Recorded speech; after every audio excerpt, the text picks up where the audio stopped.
So welcome back, guys and girls, to spaceexplr. We have another episode and another very special guest today on the show. If you're watching or listening, I'm pretty sure Nick is going to be sharing some information regarding the projects that he's currently working on. So I do recommend to go back to the YouTube and watch this episode if you're listening to this one on podcast. So Nika Chinchaladze, he's today's guest. He's the founder and president of Mars Society Georgia. He is one of the fiercest advocates for Mars and space exploration. In his public lectures, he has documented the importance and the benefits that the creation of Georgian Space Program has to offer. Nick is also the founder and CEO of Georgian Rover Challenge, the biggest space and robotics event in Georgia, which aims to foster student interest in science and engineering. And obviously, you're going to find links to both of the websites, Mars Society Georgia and GRC are going to be linked down below. So without further ado, Nick, again, happy to talk with you on the podcast. Very happy that we made it happen. Thanks for having me, Martinez, and also thanks for the kind introduction. Thank you.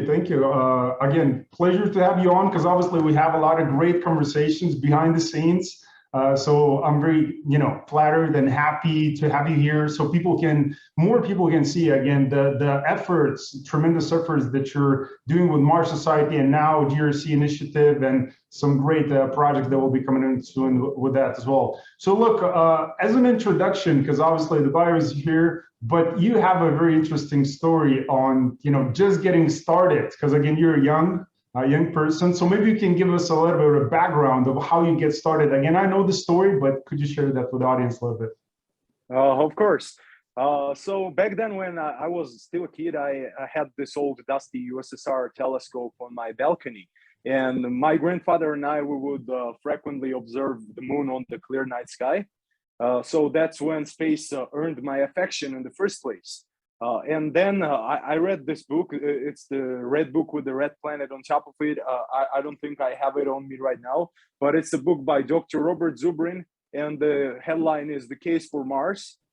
So when I read this book, I was just shocked by it, and I thought it's a cause worth fighting for, and I've been fighting ever since. So then I joined the Mars Society. I've been a member there for 2 years, holding public events here in Georgia. And then I met like-minded individuals, and that's when I finally decided to create this Georgian chapter. Perfect. Okay, so again, if there's no opportunities, create one, right? Following the quote, the famous quote. So that's how it should be. Exactly, and that's what we do. That's what you're doing. And I remember we connected, and you're doing a tremendous job again with the Mars Society Georgia and GRC right now. So you have contributed a lot to the Mars Society Georgia as well, and thanks for that. Happy to as always. So look, the question is obviously what Mars Society Georgia is currently working on. Can you talk about the events, projects, what maybe different approaches as Mars Society Georgia is using versus other chapters there globally? Of course. So Mars Society Georgia is the first and so far the only space advocacy organization in the country. And what our goal is to raise public awareness about the importance of space exploration and especially Mars exploration. And we also are trying to help build a healthy ecosystem for the future space companies to come. So we do this by holding numerous events and monthly webinars with renowned speakers from different organizations and companies, including NASA, ESA, and so on. We also hold public lectures at local universities and high schools, especially the physical mathematical high schools.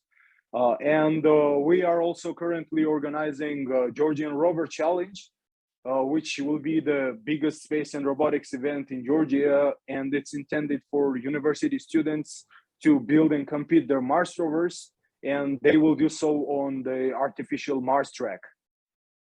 Interesting. And obviously I want to talk about that, but still keeping the subject on Mars Society. And again, you mentioned lectures and, public speaking and events online. Again, we have an event coming up now in 11 days. It's called Making Space Accessible for All. So can you talk about that event in particular and just the subject, making space accessible for all and what that means to Georgian people? Of course. First of all, it needs to be mentioned that there is a revolution in spaceflight going on right now, and it is led by SpaceX, but not limited to SpaceX. What SpaceX have done is they demonstrated that it is possible for a well-led entrepreneurial team to do things in space that previously were thought impossible at all. What we're hoping to demonstrate is that the space community is really welcoming, and there's a lot of opportunities for companies to emerge in Georgia as well, especially because the estimated total revenue of the space sector and space industry is estimated to be 1 trillion United States dollars by 2040, and right now it is $350 billion. So this statistical increase in numbers already shows the potential, and the sheer fact that there is the main asteroid belt, which is located between Mars and Jupiter, and it has a lot of asteroids which consist of materials that, if imported to Earth, would sell for $40,000 per kilogram, is already a proof that space has enormous potential in terms of revenue. And that's just only one of the aspects. This event, we're gonna have special speakers from Australia, Emmeline and Eric Dahlstroms. They have their own company. It's called Space Base, and what their company is doing is helping build the space industry in the developing countries. Recently, New Zealand was not a space country. They didn't have a space agency, no space laws, regulations, nothing was happening there at all. But now they have a space agency, and now they even have launch capabilities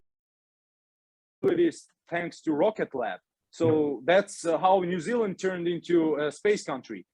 We can say the same about Poland. Poland was not a space country recently, but in 2014, they created the space agency. Now they have dozens of private companies in space sector. They even have like satellite constellations. So I believe same is going to be the case for Georgia, because sooner or later, every country will just have to invest in the space sector because it is the final frontier. Exactly, and it's inevitable. The question is, again, as you're saying, is just when, and hopefully sooner than later. So, and that's where Mars Society, I believe, play a really crucial role with that science communication and getting public on board, just with the idea that space is a very interesting topic, and that Georgia as a country should allocate the time and the funds to create the space agency and to work on different initiatives in this industry.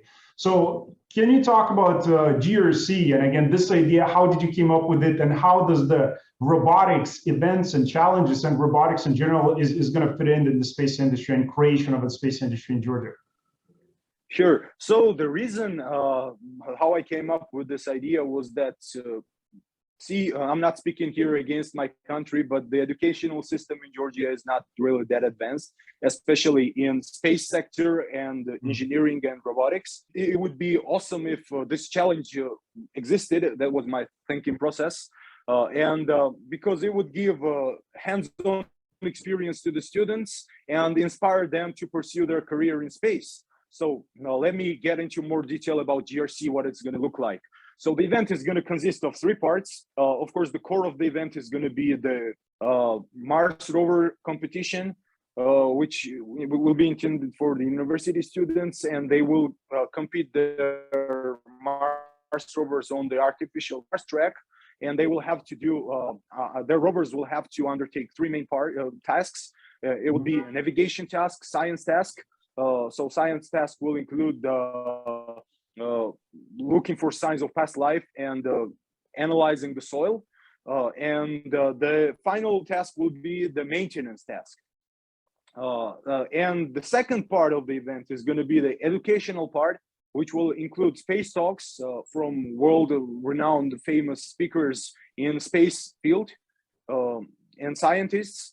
Then the final part is going to be the exhibition part, where all of the space companies and organizations in Georgia and maybe even beyond will participate and inspire the younger audience and the students to pursue their career in space.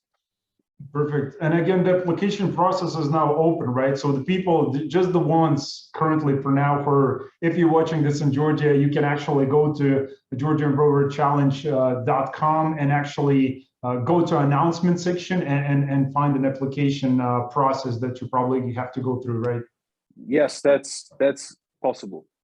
Okay. So how do you, like, what will be the further future ideas as you're talking about international? So what you're looking to create with GRC, I mean, what will be the idea behind it? How big do you want to scale it? Do you want to go to an international? Are you planning to keep this in Georgia only? What's going to be your kind of business approach? There is this European Rover Challenge and the International Rover Challenge in India as well. So we're not yet surely decided whether we will go international or not. But for now, the teams that will compete well in Georgian Rover Challenge will get the opportunity to represent Georgia on some other major international rover challenge. Perfect. Again, so, and you're talking about the education and outreach also for that. So coming back to that, so why do you believe that, you know, robotics is the thing that's currently missing in Georgia space industry that's being created right now? Why to start with that versus something else, let's say launching rocket into space or creating satellites or, you know, working on a space medicine or anything like that? So why robotics? New generation of the space people, I call them space people, that's gonna emerge in Georgia. And for the students, it's really hard to participate in something like rockets. Of course, you wouldn't even be allowed to by the laws. And so robotics is a way where they can, you know, compete and do it well and get and plug this courage and inspiration to carry on and do things even bigger than that. And do you believe that Georgia can actually, through development of the GRC initiative, can actually work on even creating a robot that could potentially explore, you know, cases as we speak about, you know, Moon and Mars, or go beyond that towards asteroids, or work on some sort of components? Are you implementing those type of ideas to expand into that sector, or it's still going to be mainly focused on outreach and creating challenges? I believe Georgia can play part in Mars and Moon exploration. I believe that Georgia can immediately take part in the robotic exploration of Mars. Georgia can build some components. We're experiencing the growth of the space industry globally. We're seeing a lot of startups and countries are, you know, initiating projects and ideas and you know, creating agencies. Again, just like use an example, as I mentioned, New Zealand. So how do you think, you know, from government perspective and company perspective, just like yours, how government and those startup companies can work together or initiate bigger projects working together? You know, just your outlook on a kind of global market. I believe that cooperation is the way to go. There is the private sector, there is the government organizations. And I believe with the cooperation, it's going to be far more successful because, like SpaceX, have already shown that they are much more effective, if I may so, than the huge government organizations because of the tempo that they're working with. Like they have they have built rockets in 1/10 the time, in 1/3 the time, and 1/10 the costs that NASA has. And their rockets are even reusable, which is a bigger advantage than that of NASA. So, but now what NASA done, they awarded SpaceX with a contract, 2.9 billion contract. And this is an amazing thing that happened because like no one expected NASA to award with this contract a private company like SpaceX. Government and NASA already came to conclusion that it is best for them. And I hope that's a good example by which other countries should also look into doing that.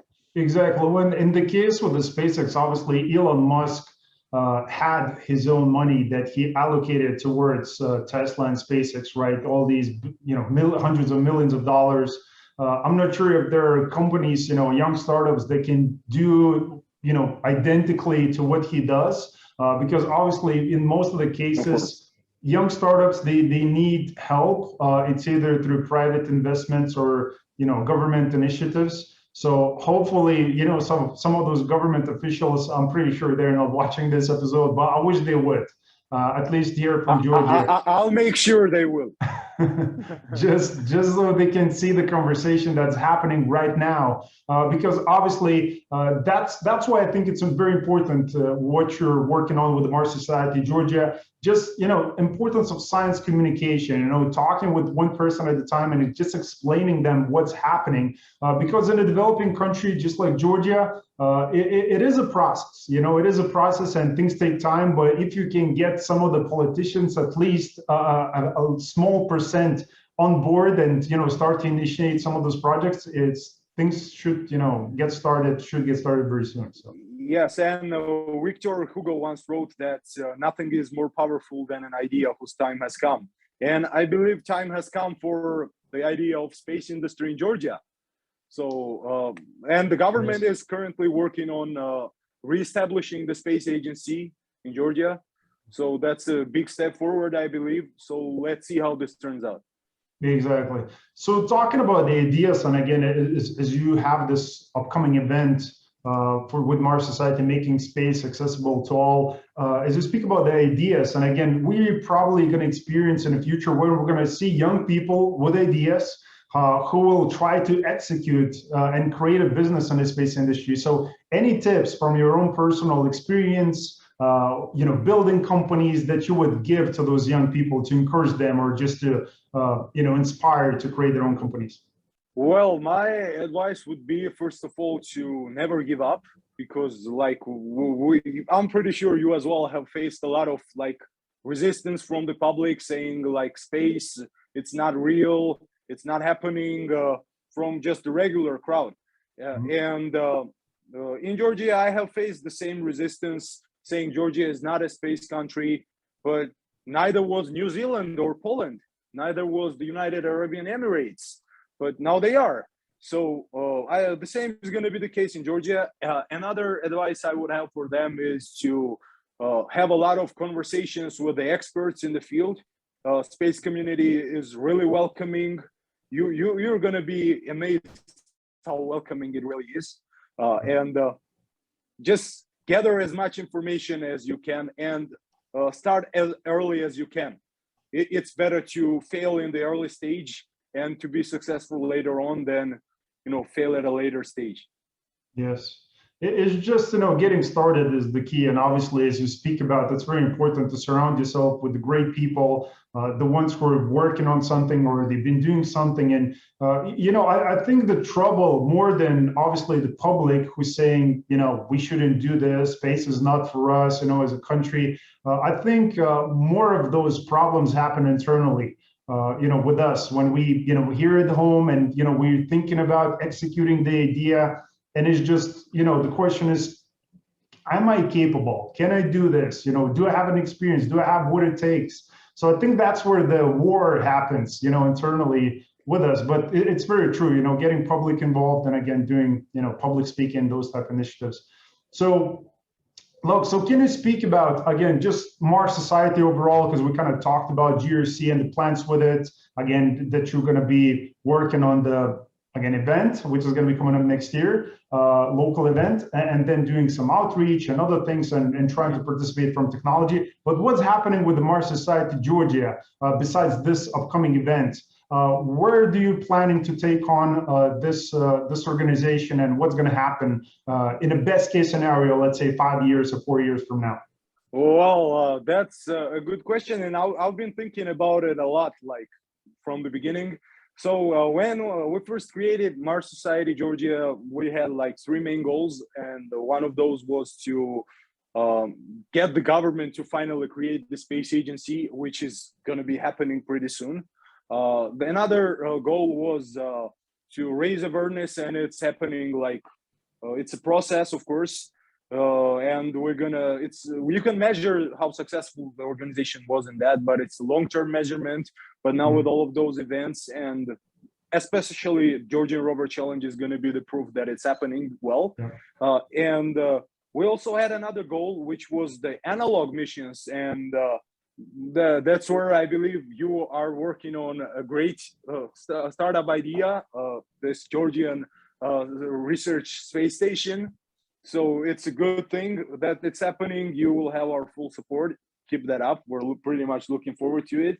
And what we're hoping to do in the future, inspire more and more people to create more and more space organizations and startups. And then once the agency is created, advocate to the government officials to choose the right space program for the country. So speaking about that, can we expand a little bit on the topic while we kind of on that a little bit? The subject that people don't like to talk, and obviously we're both not an experts when it comes to the space law, but maybe we can have a short discussion to just to imagine what the space law and when things start to unfold and we're going to see rocket launches are being done, maybe not to the orbit, but sounding rockets or suborbital rockets. We're going to see some other initiatives being initiated. So how do you see, again, just from political perspective and space law, how is that going to play out in Georgia?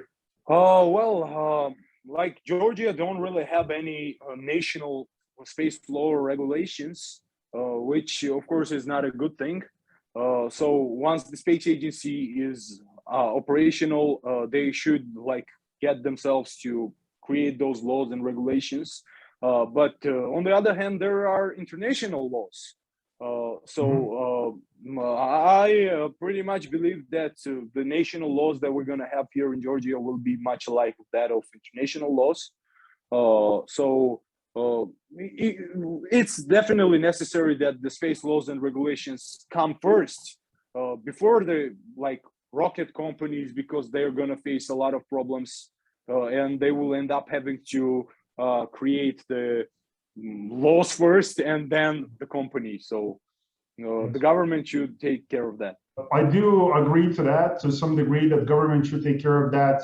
Again, I do believe it's going to be initiated through people like you and me, other people who are working full-time with the law, right? And that's going to be carried towards space and applied, kind of in that manner, making a transition. But again, before we're going to wrap up, I just want to ask you, because I know you're sending me a lot of great stuff when it comes to, I remember you used to send me music. And besides that, sending the movie recommendation. And obviously, this is another thing for younger generation to get inspired, right? And that's the whole idea, again, of this show, of the podcast, and having speakers like yourself, so they can inspire the other people. And again, we need that here in Georgia, right? To inspire the next generation, the older people, younger people, because obviously, space industry have no boundaries. There is no age. You can be as old as young as you want. So what type of space movies you would recommend for somebody to watch just to get kind of inspired and get going? There's a lot of good movies and series out there regarding space, but I would really recommend to them to watch the Cosmos series by Carl Sagan. And also NASA and ESA, they have a lot of great educational videos. So definitely also look into those. Perfect. So again, the last question, because again, as I mentioned before, you're quite young right now, and you started, again, second organization right now, and building that, and through the years it's going to develop. Maybe you're going to jump on another initiatives, because again, there's no limit of what we as people can do, right?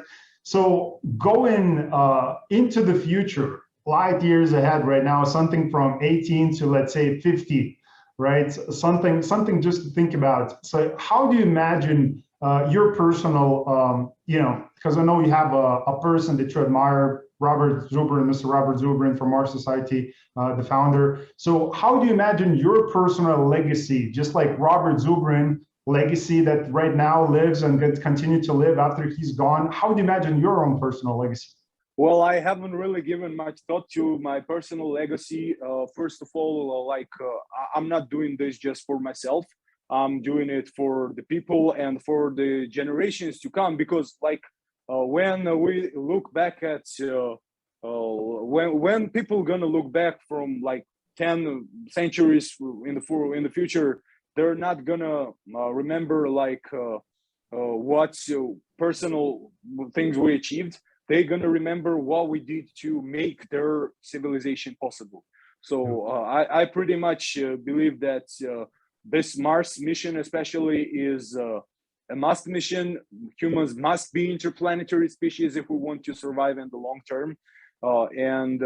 As one of the leaders of the Mars Society, I will not rest until it succeeds. Awesome, awesome. And look, I'll be more than happy if it's either through the podcast or, you know, personally or any way possible to help you, you know, with any of these projects. And look, I do encourage audience, because I speak on this podcast a lot about collaboration, and I do believe this is a healthy approach, and you know, we should collaborate more than often in this industry, because through those initiatives, again, collaboration, great things are going to be done, either through politically, business, or whatever you can imagine. So I do encourage to get in contact with Nick, because obviously you're going to find his personal social media links for GRC and for Mars Society Georgia. So maybe you can invite him as a next speaker, or, you know, partner up in some way or shape or form, even though if you're not from Georgia. So, you know, that's possible too. Space has no boundaries.